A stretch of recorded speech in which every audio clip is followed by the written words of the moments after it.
Le ciel saignait le cramoisi, l'air crépitait d'énergie arcanique, chaque éclair illuminant les nuages sombres d'une lueur sinistre. Un jour qui avait commencé avec espoir se tenait maintenant au bord du précipice du désespoir. Les rayons dorés de l'aube avaient cédé la place à une obscurité menaçante. La vallée idyllique, autrefois vibrante de vie, s'était transformée en un champ de bataille chaotique. Les rivières cristallines étaient maintenant teintées de rouge et les arbres majestueux réduits en cendres. En son cœur se dressait un château d'obsidienne monolithique, ses tours dentelées transperçant le ciel enflammé. Ce bastion de ténèbres semblait aspirer toute lumière, un phare de désespoir. De l'intérieur, une vague de magie maléfique s'abattait sur les défenseurs, une symphonie de chaos orchestrée par un mal invisible. Les éclairs de magie noire fusaient, déchirant l'air avec une force impitoyable. Le rugissement assourdissant de 1000 batailles résonnait à travers la vallée. L'acier s'entrechoquait, les cris de guerre se mêlaient aux hurlements de douleur. Des sorts illuminaient l'air d'une lumière aveuglante. Chaque explosion magique transformant la nuit en jour pendant un bref instant. La terre elle-même tremblait sous la fureur de l'assaut. Les secousses faisaient écho à la violence des combats, chaque impact résonnant comme un coup de tonnerre. Pourtant, contre cette marée de ténèbres, un petit groupe de héros tenait bon. Leur détermination était une lueur dans l'obscurité, un phare d'espoir. Leur courage, leur volonté, leur seul bouclier contre l'anéantissement. Chaque bouclier levé, chaque épée brandie, était un acte de défi contre l'inévitable. Chaque cliquetis de métal, chaque explosion de magie était un témoignage de leur esprit inébranlable. Ils se battaient avec une ferveur qui défiait toute logique. Ils ne se battaient ni pour la gloire, ni pour la conquête. Leur motivation était plus profonde, plus personnelle. Ils se battaient pour leur maison, pour leurs proches, pour l'âme même de leur monde. Chaque coup porté était une promesse de protection, un serment de défense. Et bien que les chances semblaient insurmontables, l'espoir vacillait comme une bougie dans le vent, refusant de s'éteindre. Leur espoir, fragile mais tenace, était la flamme qui les guidait à travers l'obscurité. Artlan, le chevalier inébranlable, bastion de force et de résilience, parait chaque coup avec une résolution inébranlable. Chaque mouvement de son épée était une danse de précision, un témoignage de son dévouement à la protection de ses alliés et de la vallée qu'il appelait chez lui. Sa lame enchantée, imprégnée de la fureur d'une étoile mourante, fendait les rangs ennemis, un phare de défi au milieu des ténèbres qui approchaient. La lumière de son épée illuminait le champ de bataille, inspirant ses compagnons et semant la peur dans le cœur de ses adversaires. À ses côtés se tenait Vera, les yeux flamboyants de pouvoir arcanique. Elle était une force de la nature, une mage dont la puissance était aussi vaste que l'océan et aussi imprévisible que le vent. Son bâton, conduit de sa volonté inflexible, déclenchait des éclairs d'énergie pure, chaque frappe résonnant de la fureur d'une tempête. Les éclairs qu'elle invoquait semblaient avoir une vie propre, zigzagant à travers le champ de bataille pour frapper leur cible avec une précision mortelle. Elle était la tempête qui faisait rage contre la mort de la lumière. Sa présence seule suffisait à changer le cours de la bataille, transformant le chaos en un ballet de destruction orchestré par sa main experte. Libya, agile et rapide, dansait à travers la mêlée, un murmure éthéré au milieu de la cacophonie. Sa grâce et sa vitesse étaient inégalées, chaque mouvement calculé pour maximiser l'impact et minimiser le risque. Ces mouvements, fluides et précis, laissaient derrière eux une traînée de givre, un rappel glacial de sa maîtrise de la glace et de la neige.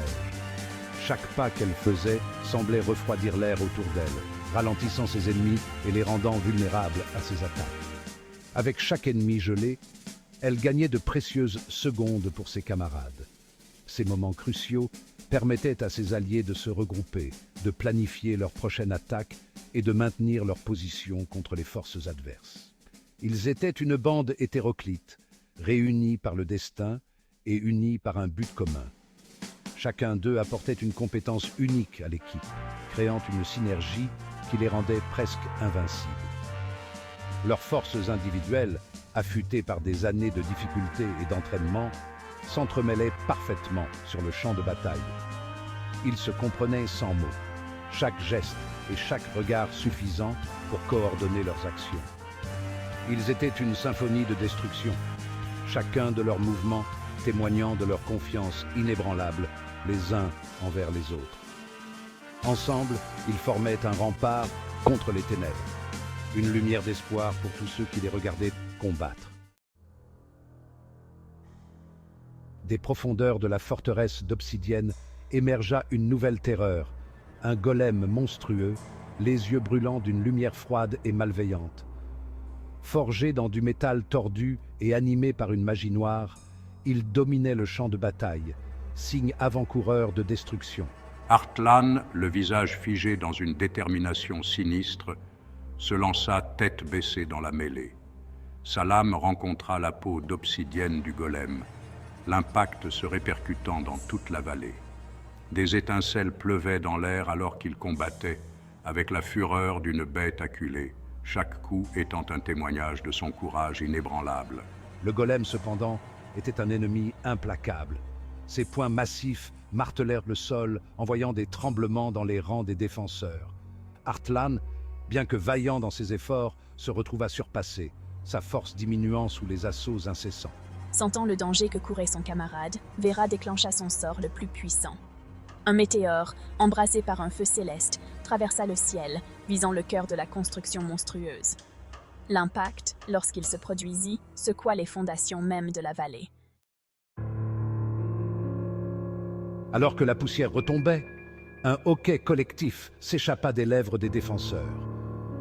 Le silence qui suivit était lourd, chaque soldat retenant son souffle, les yeux fixés sur la scène devant eux. Le golem, bien que brûlé et marqué par l'attaque de Vera, tenait toujours debout. Ses blessures, bien que profondes, ne semblaient pas suffire à le terrasser. Il se dressait, imposant et menaçant, défiant quiconque de s'approcher. Sa peau d'obsidienne, désormais fissurée et fracturée, laissait entrevoir une lueur malveillante émanant de l'intérieur. Cette lumière, pulsant comme un cœur battant, semblait alimenter sa rage et sa détermination. Il était loin d'être vaincu. Chaque mouvement, bien que lent et mesuré, témoignait de sa résilience et de sa volonté de continuer le combat. La voix de Libya résonnait à travers la vallée, un chant mélodieux et puissant qui semblait défier les lois de la nature. Libya, sa silhouette souple se déplaçant comme une flèche dans le chaos ambiant, saisit l'occasion. Elle était une vision de grâce et de puissance, chaque mouvement calculé et précis. Elle s'élança, se frayant un chemin à travers le champ de bataille, sa voix se transformant en un chant aigu qui résonnait dans la vallée. Son chant, à la fois beau et terrifiant, semblait donner vie à la magie qui l'entourait. Des fleurs de glace, délicates mais mortelles, s'épanouissaient dans son sillage, leurs pétales aussi tranchants que des éclats de verre. Elle semblait danser au rythme de son chant, créant un spectacle à la fois magnifique et dangereux.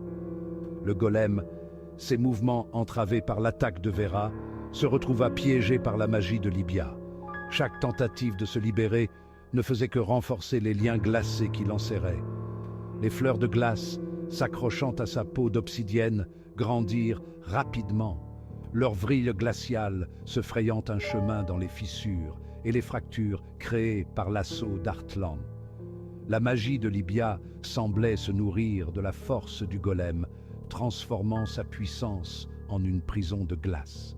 La pierre grogna et se fendit à mesure que la glace s'étendait, son contact glacial s'infiltrant au cœur de la construction.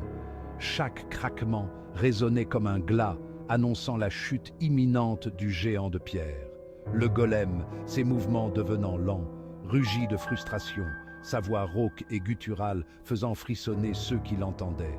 Sa rage, bien que palpable, ne pouvait rien contre la magie implacable de Libya. Le combat semblait toucher à sa fin, la victoire des défenseurs presque assurée. Pourtant, le château d'obsidienne résistait, bastion maléfique vibrant d'énergie sombre. Une barrière scintillante, tissée de pure puissance arcanique, le protégeait, déviant toute attaque dirigée contre elle. C'était un bouclier de malveillance, impénétrable et inflexible. Murmurant pour elle-même. Il doit bien y avoir une faiblesse. Vera, le front plissé par la concentration, étudia le champ de force, ses doigts dessinant des motifs dans l'air comme pour y chercher une faille. La barrière palpitait d'une vie propre, témoignage de la puissance obscure qui l'animait. Soudain, un plan commença à se former dans son esprit. J'ai une idée, mais c'est risqué. Nous devons combiner nos forces. Notre magie. Elle le partagea avec ses camarades, sa voix calme au milieu de la tempête. C'était un pari risqué, qui exigeait une synchronisation parfaite et une confiance absolue. Ensemble, ils devraient unir leurs forces, entrelacer leur magie pour créer une ouverture, une brève fenêtre de vulnérabilité dans les défenses ennemies. C'était leur seule chance.